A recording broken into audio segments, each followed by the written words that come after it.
첫 번째 어떤 거 있을까요? 이번에. 오늘은 이제 저희가 흔하게 언제부터란 얘기를 할 때, 많이들 from, 일정 아니면 시간 하고 to, 일정이나 시간 이렇게 많이들 쓰시는데 사실 훨씬 더 효과적인 표현이 딱 그 효과적인이란 그 형용사랑 맞는 effective라는 형용사가 있어요. 근데 여기서는 effective today라고 해서 날짜를 딱 오늘로 정해주면 오늘부터, 오늘 우리나라 말로 하면 뭐뭐 일부로라고 하는 effective today. 오늘부터 이렇게 해요. 그래서 만약에 어떤 규정이라든가 아니면 어떤 룰이라든가 뭐 이런 것들이 딱 바뀌어서 오늘부로 이건 더 이상 유효하지 않습니다. 뭐 이런 거 있잖아요.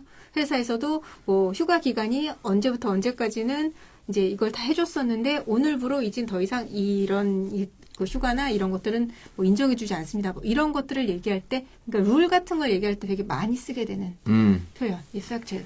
네, 굉장히 많이 보실 겁니다. 왜냐면 어떤 때도 많이 보시냐면 요즘 같은 때 이제 안녕하세요. 석희 _라님. 언제 코비드에 따라서도 지금 약간 법도 그렇고 약간 규정도 그렇고 이런 것들이 굉장히 많이 바뀌고 있잖아요. 시시각각으로. 그것뿐만 아니라 여러 가지 것들이 그런 규정들이 바뀔 때 숫자신가 빠밤. 예, 맞습니다. 효과음 넣도록 하겠습니다. 네. 빠밤. 예, 그 느낌 맞으시죠? 그 빠밤 요 느낌 원하시는 것 같습니다. 그래서 effective 한 다음에 날짜 뒤에 붙이실 때 중간에 effective as of 그 다음에 시간. 그럼 제가 예를 들어주면 오늘부터 아니면 안녕하세요 미니님, 미니에버니님 effective as of today 이렇게 하면 오늘부터 유효한 겁니다. 그래서 예를 들어서 규정이 바뀌었어요. 예를 들어서 방역 패스 같은 거 요즘에 이야기들이 많잖아요. 그럼 방역 패스가 시행이 다음 주 월요일부터 시작이다. 그러면 이렇게 쓰시면 됩니다. effective as of 그 다음에 다음 주 월요일 날 날짜는 거죠. 예를 들어 다음 주 날짜가 December 30th 이러면은 effective as of December 30th, 2021 이렇게 하면 예, 그렇죠. effective as of today 그러면 오늘부터인 겁니다. 그러니까 오늘부터 시작하는 건 거죠. 그래서 예를 들어서 공항이나 철도 아니면은 여러 가지 공기관들 이런 거 할 때 무슨 규정이나 이런 것이 시행될 때 그런 단어들 그리고 문서에서도 굉장히 많이 보실 수 있는 겁니다. effective as of. as of는 생략을 해서 쓰셔도 돼요. 그래서 넣으셔도 되고 안 넣으셔도 되고. 그러니까 꼭 기억하셔야 될 부분은 effective. 그다음 뒤에 날짜 아니면 그게 오늘이면 오늘 만약 어제였다 그럼 effective yesterday 이렇게 하겠죠. 근데 보통은 이게 그 정확한 날짜를 확실하게 얘기를 해야 되기 때문에 오늘인 경우에 today를 쓰지만 보통 날짜를 명확하게 딱 거기다 넣어주는 경우가 더 많아요. 맞습니다. 그렇게 해석하시면 됩니다. 네. 오늘부터 이 규정이 발효됩니다. 예. 네. 네. This policy will be effective today. 이러면 오늘부터 네. 시작된다. 이렇게 얘기하시면 돼요. 두 번째 표현은 또 저희가 가져온 게 있죠. 뭐를 막는다라고 얘기할 때 흔하게 이제 블럭을 생각을 많이들 하시는데 이게 be suspended 이 표현을 쓰셔도 되게 잘 쓰게 되는 그러니까 지금 같은 경우는 quarantine 같은 거 이런 식으로 막는다고 할 때도 되게 잘 쓰게 되는 표현.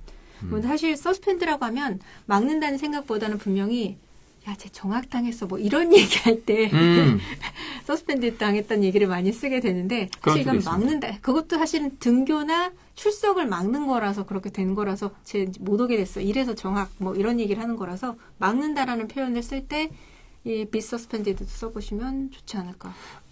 suspend라는 거 많이 아시고 자주 쓰시는 동사긴 해서요. 여러 가지 뜻이 좀 있습니다. 직역을 하자면 말 그대로 학교에서 정학을 먹었다 할 때 그 정학도 suspension이고요.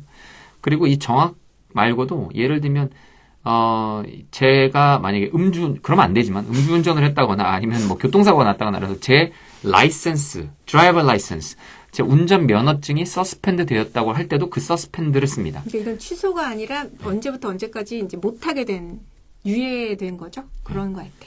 근데 원래는 그거보다 안녕하세요, 러너 언더스코미 아니님. 원래는 이제 그거보다 조금 더 정식적으로 많이 쓰이는 revoke라는 그런 단어가 있긴 합니다. 그건 이제 suspension이랑 비슷한 거긴 한데 이제 취소됐다는 어떤 면허가 취소됐다는 그런 동사도 있긴 한데요. 이제 suspension만 가지고 이야기를 할 때는 동사로 쓰일 때는 suspend. 예를 들면 정확당하다 이런 뜻도 있지만 그리고 또 suspend가 이렇게 뭔가 걸려 있다 있잖아요. 이렇게 좀 이렇게 대롱대롱 걸려 있다. 그런 뜻으로도 suspend를 씁니다. 그래서 이제 우리나라 요새 많이 쓰는지 모르겠지만 이제 멜빵이라는 단어 있죠. 이렇게 네. 이렇게 귀엽게 이렇게 뭐 미니스커트 입을 때도 이렇게 매는 거? 그게 아. 이제 서스펜더스라고 하죠. 네, 그래서 서스펜드를 그렇게 멜빵이나 이렇게 뭐 걸려 있다라는 뜻으로 해서 외워두시면 여기저기 쓸 곳이 많은 동사입니다. 그래서 첫 번째 저희가 effective, 그 다음에 두 번째 suspend. 첫 번째는 저희가 ice breaking이라고 해서 이제 그런 것들을 좀 알려드렸고요. 그리고 제가 두 번째 코너로 넘어가기 전에 effective 하니까 일단은 하나 더 알려드리고 넘어가고 싶은 게 있어요. 저희들이 얘기할 때 아까 요즘에 코로나 이런 뭐 치료제, 뭐 약, 뭐 이런 것들이 뉴스에서 많이 보이시잖아요. 그래서 그거에 대한 그런 약들에 관한 효과들을 이야기를 할 때 efficacy라는 말을 많이 씁니다. 그래서 영어로 된 뉴스를 많이 보시면 efficacy라는 단어를 많이 쓰시는데요. 역시나 이 단어는 길기 때문에 스펠링은 구글 찾아보시고요. 예, 뭐 어렵진 않은 것 같습니다. 단지 제가 틀릴 수도 있다는 것 같아서 알려드리기 곤란하다는 점. 발음은 괜찮습니다. 요 efficacy 이렇게 발음하시면 되고요. 약의 효과나 효능, 성능 그런 것들을 이야기할 때 그런 efficacy가 있냐 없냐를 효능이 있다 할 때 그거 명사로 쓰시면 됩니다. 그래서 뉴스에서 요즘에 많이들 나오는 단어여서 실제로는 조금 어려운 단어긴 한데 그래도 요즘 뉴스에 워낙 많이 나와서 한 번쯤 알려드려야 되겠다라는 생각 해봤습니다.